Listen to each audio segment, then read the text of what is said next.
کوئی قدم اٹھائیں تو صحیح، کوئی بات کریں تو صحیح۔ اور یار پانی جتنا مرضی بھی میلا کچیلا ہو جائے، آگ بجھانے کے کام تو آتا ہے کہ نہیں؟ تو اثر تو چیزوں میں ہوتا ہے۔ تو چڑیا نے اپنی چونچ میں، باقی تو نہ ساتھ چلیں، تو اس نے اپنی چونچ میں پانی کے چند قطرے بھرے جتنے آ سکتے تھے، اور لا کے حضرت ابراہیم کے لیے جو آگ جلائی گئی تھی اس کے قریب چھوڑے۔ ادھر سے رب کا حکم آ گیا، آگ میرے ابراہیم پہ ٹھنڈی ہو جا۔ تو وہ چڑیا، وہ آگ ٹھنڈی ہو گئی، خدا کے حکم سے سلامتی والی ہو گئی۔ تو جا کے باقی چڑیوں سے کہنے لگی، دیکھا نا تمہیں کہتی تھی نا چلو، وہ قطرہ تو ایک ہی تھا پر حکم تو رب کا ہی آنا تھا نا، تمہیں کہا تھا نا چلو، اگر تم میرے ساتھ چلتی تو ہو سکتا ہے سیلاب بھی آ جاتا اور حضرت ابراہیم کے سارے دشمنوں کو بہا کے بھی لے جاتا۔ ایک تو سب سے پہلے اپنی اہمیت کو سمجھیں، آپ محسوس کریں کہ ہم مسلمان ہیں۔ مسلمان جو ہوتا ہے نا، اس کے ساتھ خدائی طاقت ہوتی ہے۔ نبی پاک صلی اللہ تعالیٰ علیہ وسلم نے فرمایا، دعا مومن کا ہتھیار ہے۔ اس کے ساتھ جو خدائی طاقتیں ہیں وہ کافر مشرک کے ساتھ نہیں۔ جب تک یہ سمجھ نہ لیتا کہ اللہ تعالیٰ کی طاقتیں، اس کا فضل میرے ساتھ ہے۔ دیکھیں احد کے میدان میں جب ابو سفیان پکارے، ابھی کلمہ نہیں پڑھتے تھے، وہ پکارے، انہوں نے کہا کہ کدھر ہیں فلاں بن فلاں، فلاں بن فلاں کدھر ہیں، دیکھو تمہارے کتنے لوگ ہم نے شہید کر دیے۔ تو حضور نے صحابہ سے کہا، اسے کہو کہ تم تو کسی مولا کو مانتے نہیں، اور ہم کوئی لوارث تو نہیں، ہمارا تو رب رسول ہے۔ ان سے کہو ہمارے جو چلے گئے وہ شہید ہیں، جو بچ گئے وہ غازی ہیں۔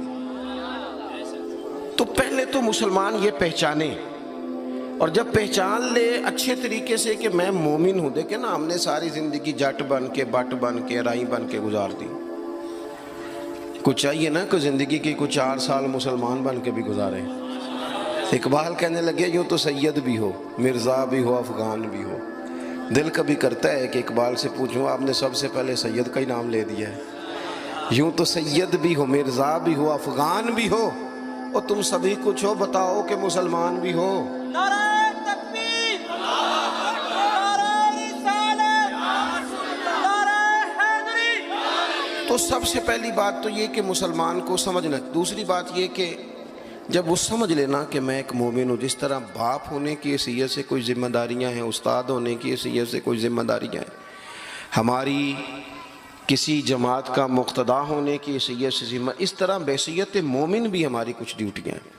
اللہ تعالیٰ نے قرآن مجید میں فرمایا، والعصر، محبوب آپ کے زمانہ پاک کی قسم ہو، ان الانسان لفی خسر، بے شک انسان نقصان میں، خسارے میں، سب انسان نقصان میں، الا الذین، سوائے ان لوگوں کے، آمنوا وعملوا الصالحات، جو ایمان لائے اور پھر نیک اعمال بھی کیے۔ نرا ایمان نہیں، آپ جہاں بھی قرآن مجید دیکھیں گے نا، اگرچہ بچائے گا نرا ایمان ہی بندے کو، لیکن یہ جو اعمال صالح ہے نا، یہ ایمان ہی کا ثمرہ ہے، یہ اس کا نتیجہ ہے، یہ اسی کی شاخیں۔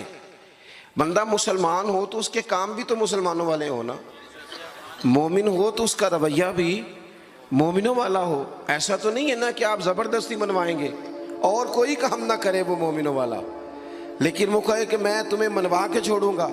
فرمایا ایک تو ایمان لائے، اور مضبوط ایمان، تگڑا ایمان، اور پھر وہ اعمال صالحہ کرے، اس کے کردار سے، گفتار سے، اٹھنے سے، بولنے سے، بات کرنے سے، لین دین کرنے سے، معاملات کرنے سے، تجارت کرنے سے، اسلام چھلکے، اس کا لب و لہجہ مسلمان ہو۔ اقبال کہنے لگے، خرد نے کہہ بھی دیا لا الہ الا اللہ تو کیا حاصل، دل و نگاہ اگر مسلمان نہیں تو پھر کچھ بھی نہیں۔ یعنی اس کے اعمال بھی ہوں اسی طرح کے، اس کا رویہ بھی ہو مسلمانوں جیسا۔ حضرت باعزید بستامی کا زمانہ تھا، تو ایک مسلمان ایک یہودی کا دوست تھا، اکٹھے اٹھتے بیٹھتے تھے، گپ شپ ہوتی تھی، آنا جانا تھا۔ تو وہ مسلمان اس یہودی سے کہنے لگا، تیرا میرا یارانہ بڑا پرانا ہے، تو مسلمان کیوں نہیں ہو جاتا؟ تو اس کا دوست تھا، بے تکلف تھا، سجن تھا، وہ کہنے لگا، یار میں نے دیکھے ہیں 2 اسلام، ایک اسلام وہ ہے جس پہ تو عمل کرتا ہے، اور ایک وہ ہے جس پہ حضرت باعزید بستامی عمل کرتے ہیں۔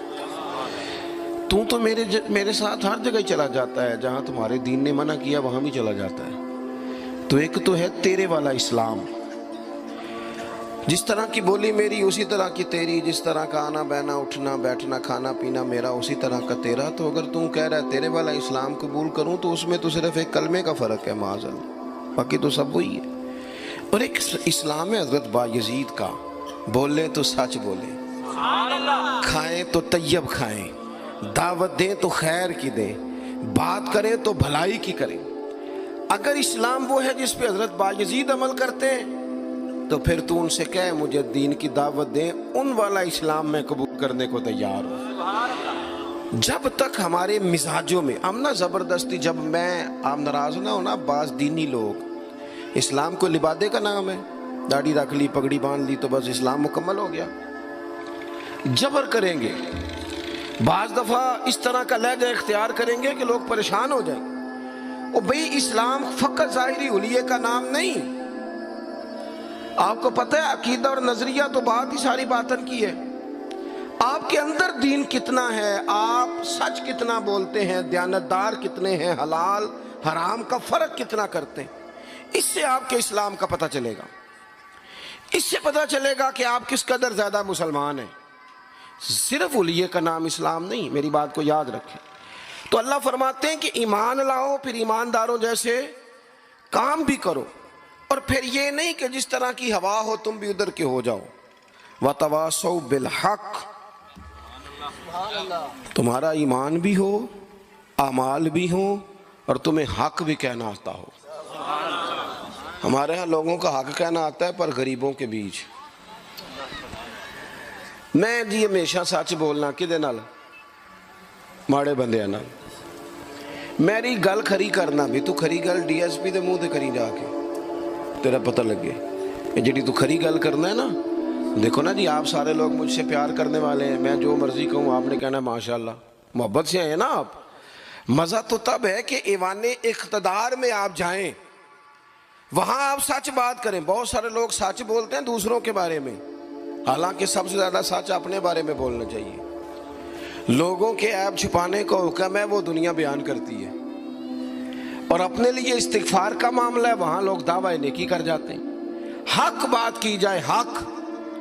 اور یہ بات یاد رکھ لیں، جب آپ حق کے دائی ہیں پھر آپ کہیں میں سکون تلاش کروں، رات کو آرام سے سوؤں، دن کو موج سے کھاؤں، یہ ہو نہیں سکتا۔